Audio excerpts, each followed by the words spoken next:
passes in clutch moments late in that game when they needed it most and led them to a victory. And so I'm happy for him. I'm happy for Georgia. I can't imagine how good this feels, not only conquering the Alabama kind of gorilla in the room, if you will, but elephant in the room, Crimson Tide, obviously, no pun intended, but winning a national championship, first since, the early 80s. And like I said late in the program, I'm sure you could probably wax poetically about this for a long time. I think that this is a big point of inflection in college football because it feels like Georgia has replaced what Clemson has been for the last 8 years, which was kind of the clear sidekick, Robin to Alabama's Batman. And that's what tonight felt like to me. I don't think that you're wrong, quite honestly. And it felt like if you weren't going to get it done with this team against this Alabama team, then you simply weren't going to get it done if you were Georgia. And I feel so good for those fans who haven't seen a national championship since 1980. They get to burn it down tonight and have a very good time. But also to your point, I mean, Kirby Smart has 66 4- and 5-stars on that roster, and he got plays from the 2-star at quarterback. And I just quickly shout out Keely Ringo, who was getting picked on all night and was picked on in the SEC championship game, who had not just the game-sealing pick, but the game-sealing score. Yep. I felt so good for the kiddo from Saguaro. That's a great point, and I'm sure you'll also talk about this, and this is the last thing I will leave you with. I hope Jameson Williams is okay. I wish Mechie and Williams would have been on the field. I wish we could have seen this strength against strength. But we'll never know, and Georgia wins the national championship. RJ, take it away, my friend. I appreciate you. Love listening to you, and I know you're going to have a great show. Have a good night, bud. Thank you so much, Joel. You got it.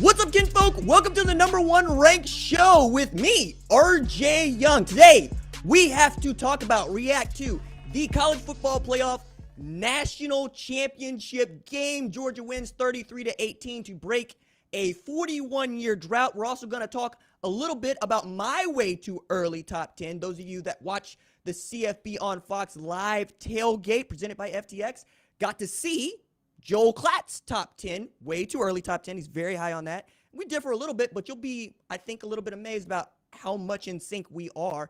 And I want to talk a little bit about Chuck Ealy, who was inducted into the College Football Hall of Fame after waiting for, quite honestly, too long for this honor. But let's talk about the game that was Georgia versus Alabama. I mentioned the score 33-18, but man, did we see a great defensive struggle or not? And it started out just as I thought it would. No, it didn't. Because in the first quarter, we had Devontae Wyatt line up offsides on one play. We saw Jordan Davis get into the backfield. We saw Bryce Young look like he fumbled the football. No, they call it an incomplete pass, and Alabama holds on to the ball. That's one of the inflection points for me here. The other, quite honestly, Jameson Williams, who splits the defense on a seam route where you got two safeties going like this.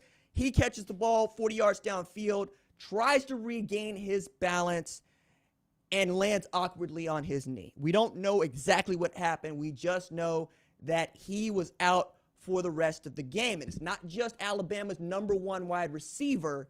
It is their #1 or #2 wide receiver, depending on how you feel about John Mechie, going down in the, that's 2 wide receivers in the last 3 games for Alabama. And then I just started to think about this. This is Jameson Williams going down, John Mechie going down. Last year, we lost Devontae Smith to the second half of a game that was quite honestly decided, and where he had 200 yards receiving in the first half to a hand injury. It just felt awful for the Alabama receiving corps and for Alabama wide receiver coach Holman Wiggins, who has been grooming these dudes to show up and play in this way. But we were going to figure out some things about these 4- and 5-star wide receivers at Alabama. One of them, in Slade Bolden, showed up, had a great game, had the most catches for anybody.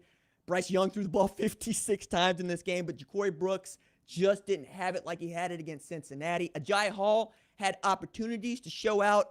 He's going to want some of these opportunities back. He dropped some passes that I know he knows he could have caught. But you put the game in Bryce Young's hands throughout this entire venture, and he had the picks that ended up giving Georgia opportunities to go and win the football game.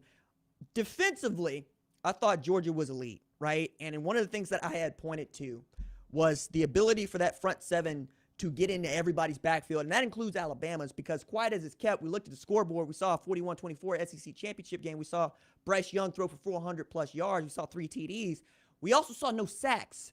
But those who watched the number one ranked show last week will remember me pointing out these 4 or 5 times in the first half alone where Georgia linebackers and defensive linemen had opportunities to put Bryce Young on the ground, and he did his Houdini thing, right? Escaping that pressure and getting the ball out of his hands. Tonight, they were able to get home with a little bit more frequency and had some really, well, quite honestly, game-changing opportunities for QB pressures and even putting him on the ground, because just putting Bryce Young on the ground, getting 13-yard losses in the red zone to force field goals is a big deal, because we're talking about last game that they had in the SEC championship game. Bryce Young escapes that pressure. He picks up the third down and then scores on the next couple of plays. In this game, that's a field goal. And it felt like that's what the game was going to be, right? We're trading field goals. And I, as a football lover, love a defensive game because I'm getting to see offenses and defenses check and counter check each other, right? I'm seeing a great chess match. I understand that that's not what the casual fan wants to see, but hey, man, when I get 2 outstanding defenses, I appreciate the heck out of it, because NFL people were all about this. Not to say that I want a game that is going to get more NFL people into it. They're already taking our top 2% every year. It is to say you appreciate how fast Alabama is up front. You appreciate how fast Georgia is up front. And you also appreciate these odd fronts that you saw from Alabama and Georgia. They both run a 3-4, and many people want to ask why. It's because the offensive line doesn't get to adjust in ways they want to. It's difficult for those guys to get to the second level to go and get those linebackers to clear running lanes. When you're lining up over centers and guards, those guys have to be occupied with those guys in the middle. And when you got a Devontae Wyatt, when you got a Jordan Davis, when you got a Jalen Carter who can block field goals, that's more than just a little bit. And then you got Nolan Smith on the outside. You got Channing Tindall that can come in there and sack your quarterback. And you got Nakobe Dean seeking whom he may destroy. All you're asking for is your back end to hold up. And I thought that was going to be an important aspect of this game, regardless of how it went. And I was right. You had guys like Lewis Sine show him to play. Christopher Smith, who got torched in the SEC championship game, is making plays. And then my favorite, Keely Ringo, who had been picked on the SEC championship, who I highlighted as a guy that Alabama should pick on in this game, had the game sealing pick 6 to finish it. A former 5-star out of Saguaro who was fighting his way at corner. He's a dude that looks like an outside linebacker if you see him. I was very excited for him. Another aspect of this that I thought was really interesting is there was the stat that was floating around. We got this from the crew at Fox Sports. Our research team does a great job. UGA is 57-5 in games where Kirby Smart had a lead after the third quarter. To which the natural joke here is, unless Alabama has the ball on 2nd and 26, right? I thought it was going to go that way.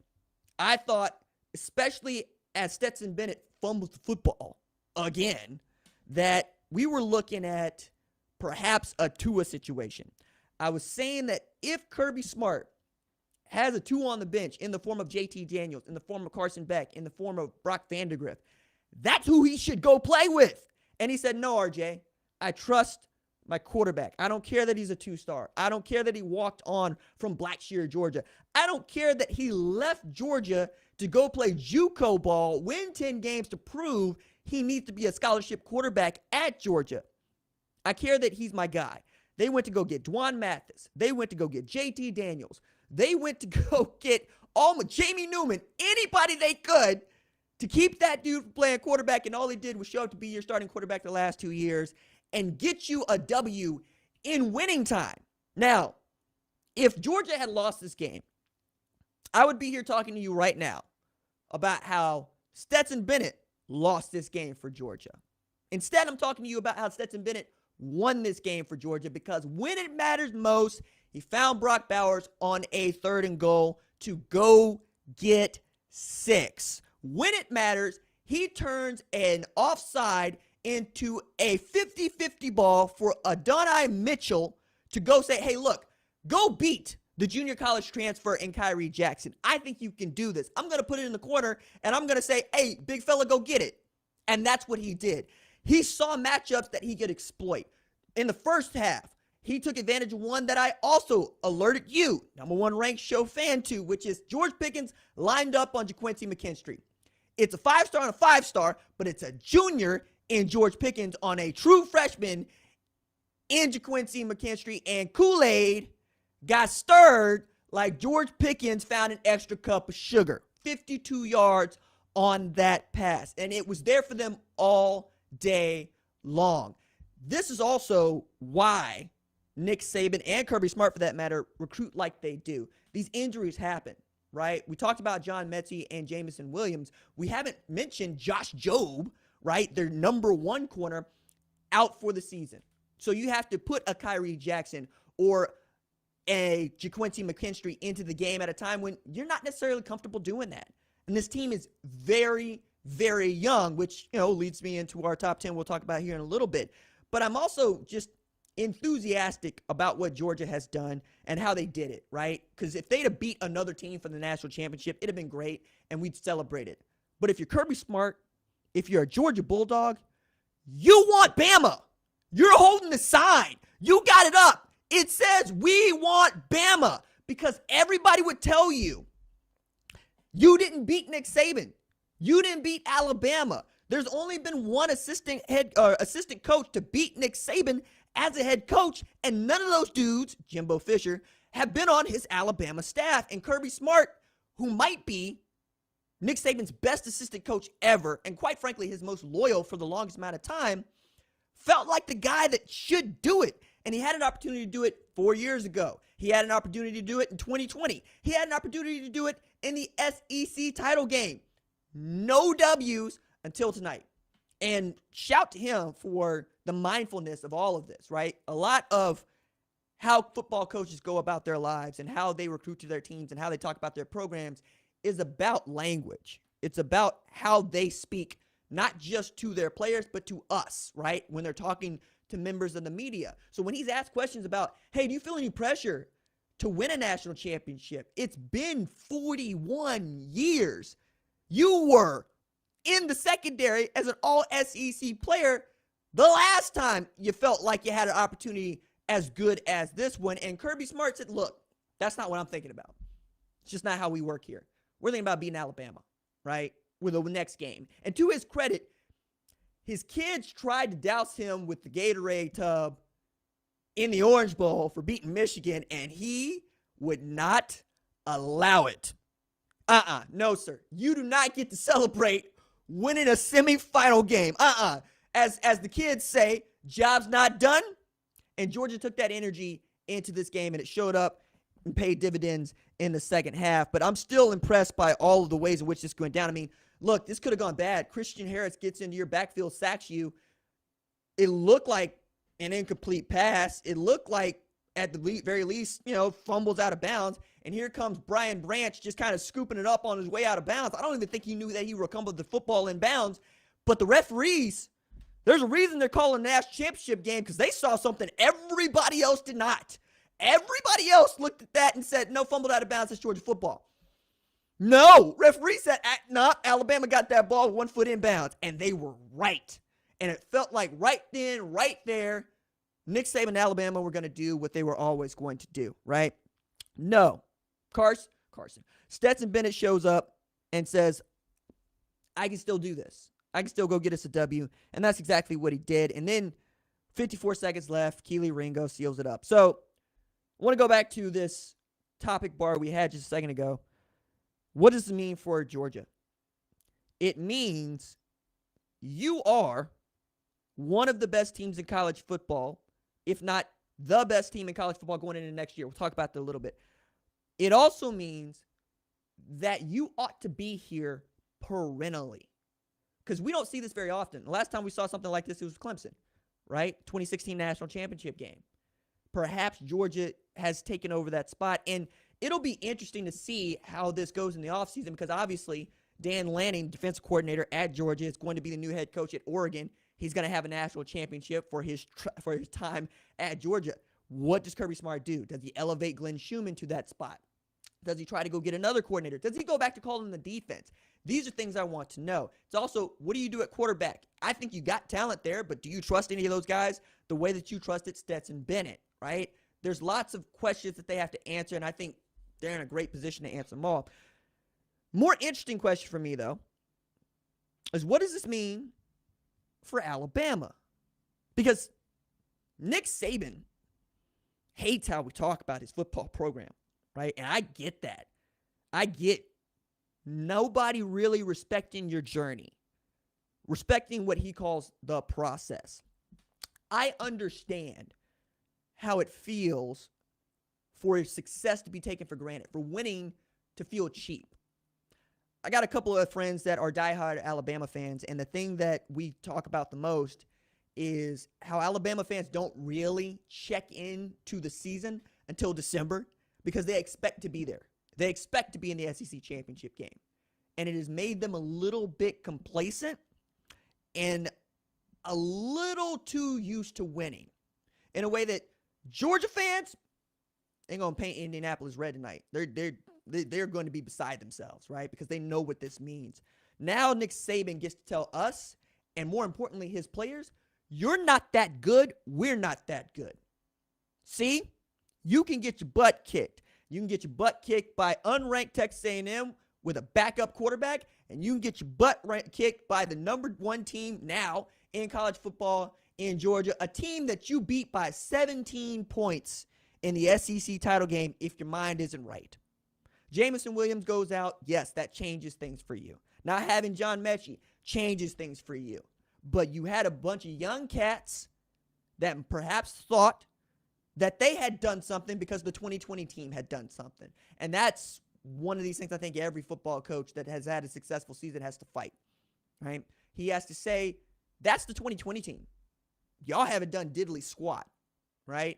How does it feel to have an SEC championship game or championship win if you are going to be the runner-up in the national championship? That's not what Alabama football is about for him.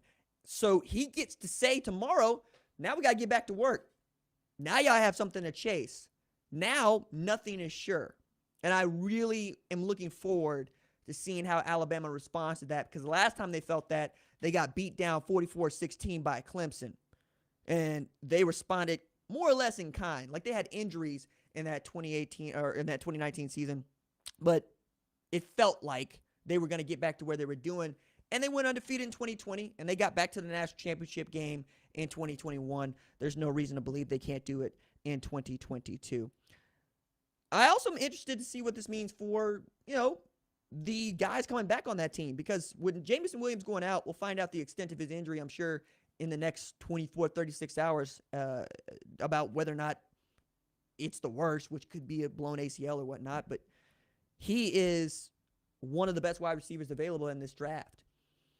Does he choose to return to Alabama, where they have done a magnificent job rehabbing other dudes and their knees and their shoulders and what have you?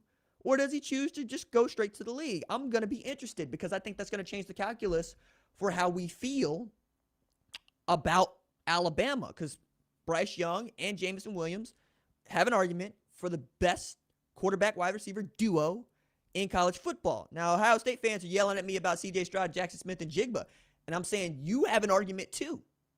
Right now, I can't call it. That's my point. That's what I'm saying. I also think it's really fascinating to take a look at guys like Will Anderson and Dallas Turner and what they're going to do at middle linebacker as well, because Alabama has this unique front in that they could trust those two outside linebackers to act as ends and as nine techniques and to cover hooks and flats, right? they had these hybrid safeties that play inside linebacker in Christian Harris and Henry To'oTo'o, which is why when you saw number 10, Henry To'oTo'o, coming on the blitz, you understood that it had to happen because math, but he's getting rolled up because, he ain't the biggest dude in the world. That's not Jeremiah Trotter going at a center. That's basically Bob Sanders, right? That's a short, stout tackling machine. Now, Henry To'oTo'o led the team in tackles, but that's all he does, right? What are you going to do with that now that you know? Is he coming back, right? What do you do with Christian Harris? Is he coming back? Jordan Battle, these sorts of questions that I want to get answered. I had this written down. I think it's just interesting to raise to you which Stetson Bennett would show up in the national championship game. And the answer's all of them, right? Like it's all of them. And then for Nick Saban over here, who suffers a second loss to a former assistant this season, he's like, hey guys, I lost 2 games this year. I lost 2 games the last 2 years. They happen to be to Jimbo Fisher, who has won a national championship as a head coach and who has broken Alabama's record for recruiting rankings this year already before signing day. And the other one's Kirby Smart, who won a national championship tonight. So both of those guys are really, really good. I guess that's the other thing that we could say about Nick Saban is that the legacy for that man is only growing because now his tree has 2 national champions on it, in addition to himself. I don't know that you could do much better than that, right? Like, I think about coaching trees that way. Like, the 2015 coaching staff at Alabama is elite. It's got Nick Saban at head coach, right? It's got Kirby Smart at defensive coordinator. It's got Lane Kiffin at offensive coordinator. It's got Mario Cristobal at at offensive line. You've got Mel Tucker coaching on that team. You got Dan Lanning as a GA on that team. Like, it's really kind of sick and nasty. Now that I mention it, Dan Lanning's got a national championship, like, as an assistant, as a coordinator, in addition to having one as a grad assistant. So I'm excited about that. I really can't wait to dig into that in the offseason and continue to build Nick Saban's legacy. And I know a lot of people are not excited about Nick Saban, but I am, because I've never seen this sort of dominance in the sport, For a bunch of people that really want to tell me that we don't need to expand the playoff. If anything, we need to retract it. I'm going, y'all hate Nick Saban, because that's what it would be. It would be a bunch of us talking about Nick Saban even more so than I do now. Okay, 33-18, national championship for Georgia. Excited about them. We'll have more to say about them as we enter the offseason. But now I want to talk about my way too early top 10. I want to preface this by saying I have a way too early top 25 as that on foxsports.com that you can go check out. But we're going to go through the top 10 here, and I'm going to go number 1 to number 10.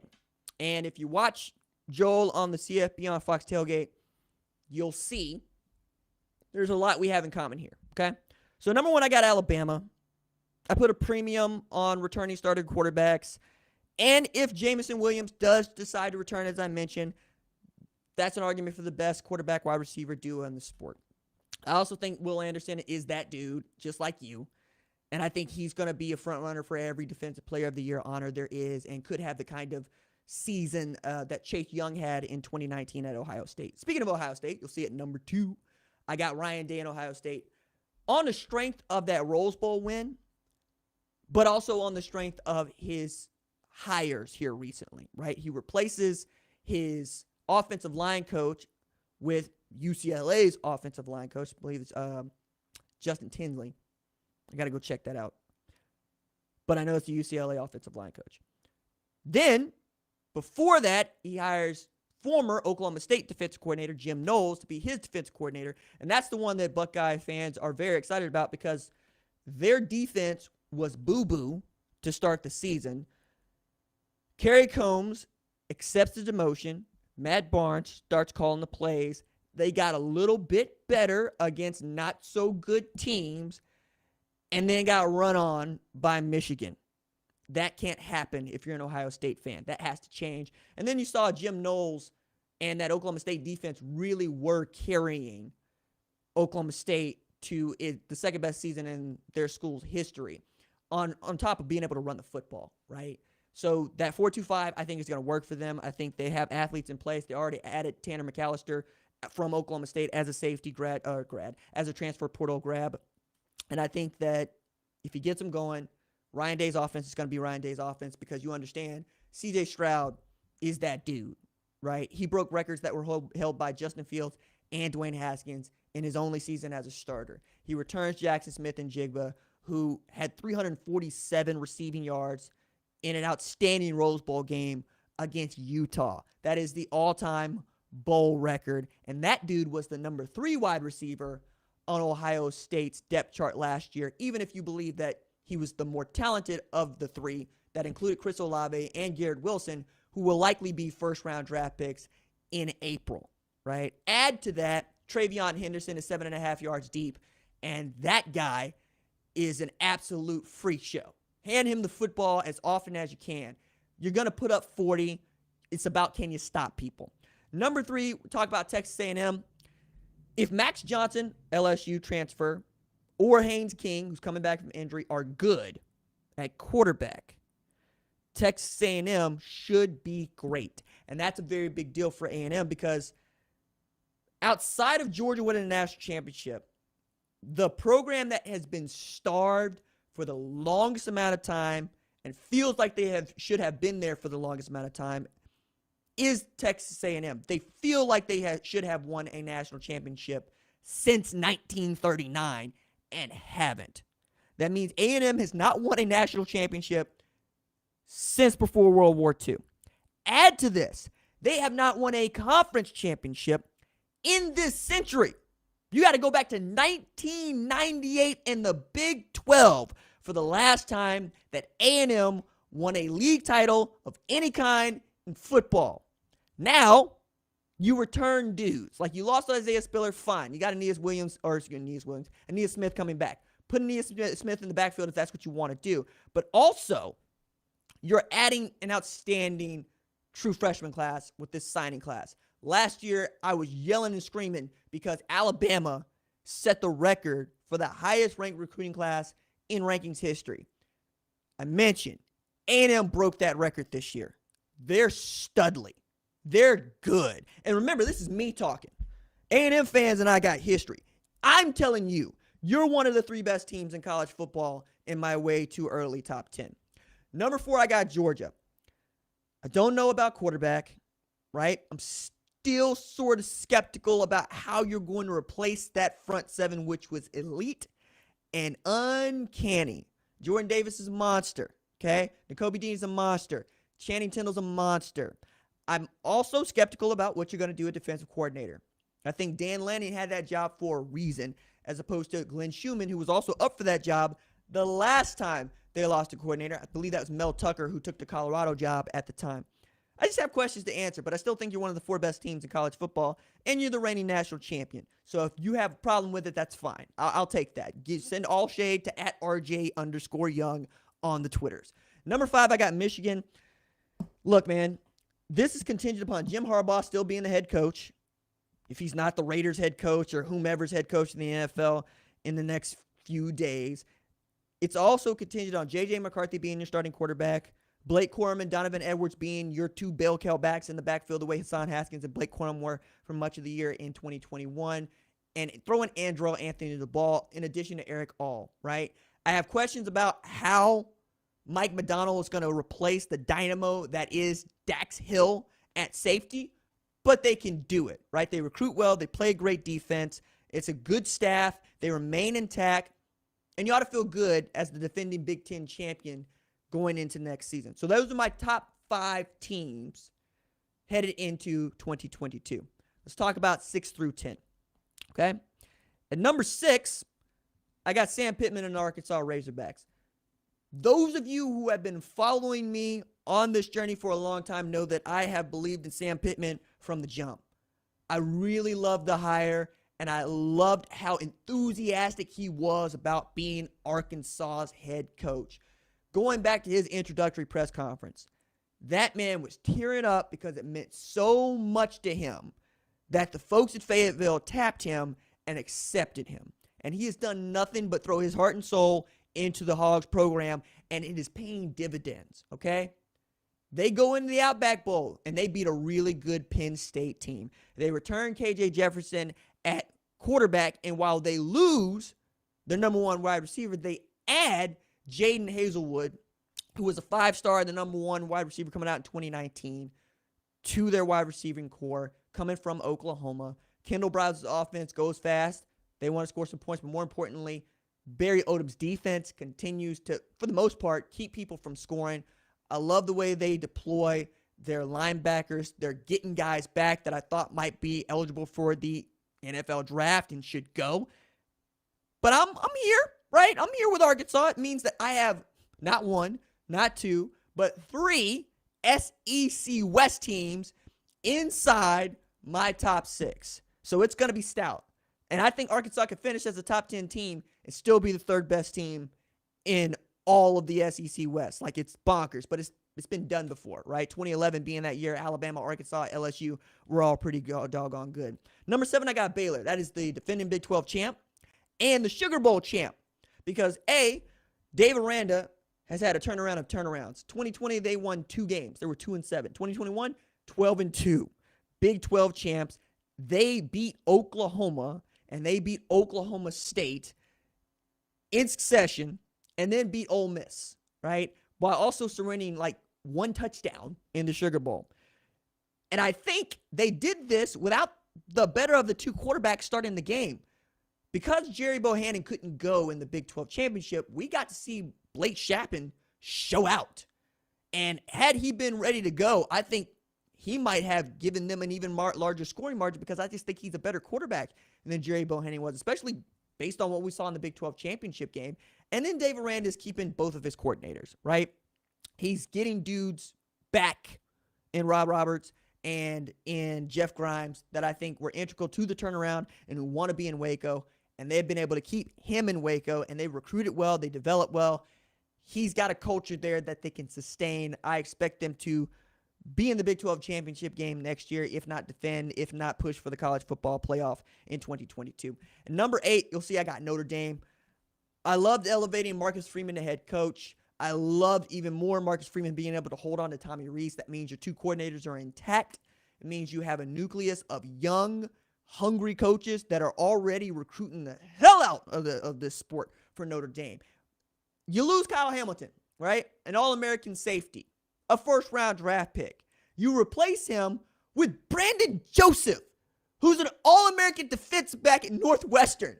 Like, you're already filling in some gaps there. You saw what Chris Tyree was capable of in the Fiesta Bowl, right? Like, I love that tailback. I get that Oklahoma State had a game of games in there, but I'm also looking at what the Irish have done and what they're set up to do. And I really like what they are and what they can be in 2022. Number 9, I got Utah.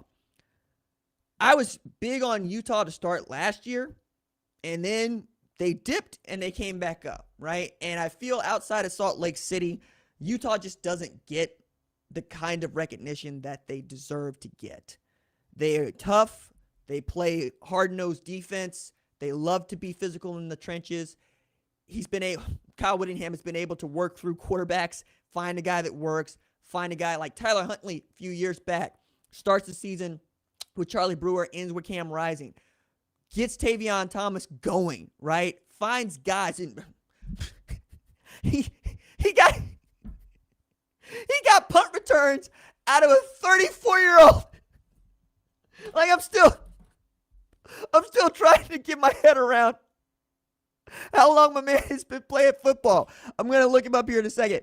But I'm thinking about what Kyle Whittingham has been able to do with parts that nobody's really talking about. Going back to 2008 when they beat Alabama and they were undefeated. Nobody wanted to hand them a national championship game. Nobody gave them a chance in the Rose Bowl.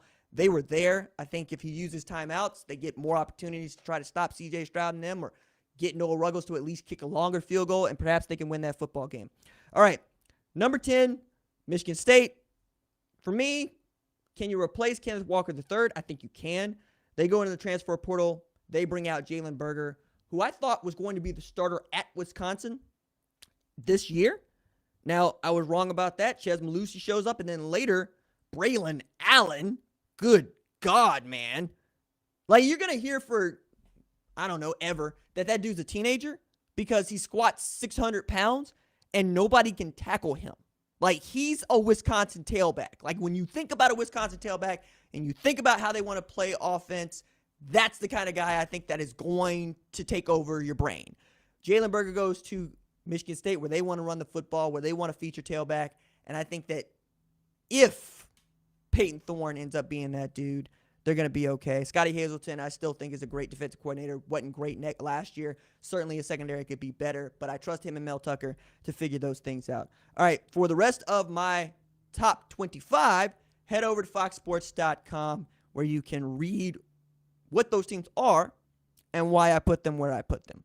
All right, earlier today, the National Football Foundation announced the 2022 inductees for the College Football Hall of Fame.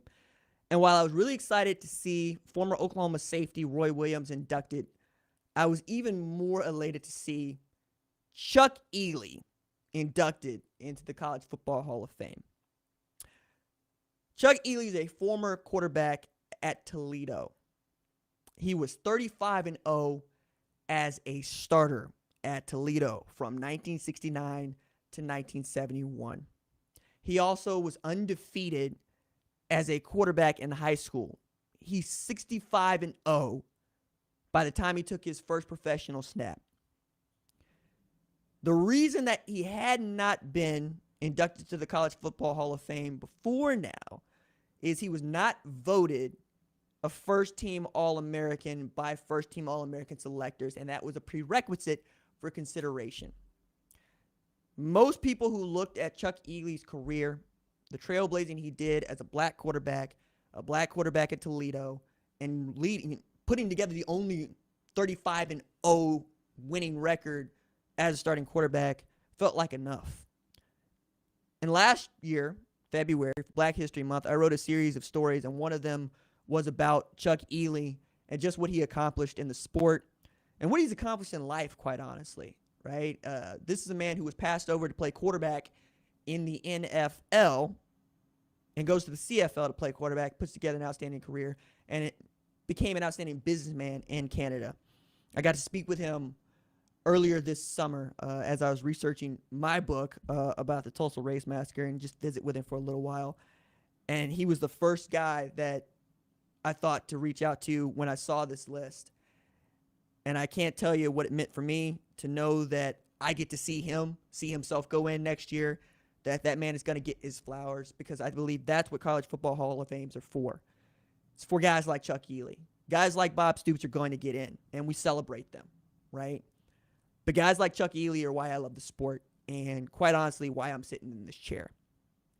All right, that is going to do it for tonight's episode of the number one ranked show.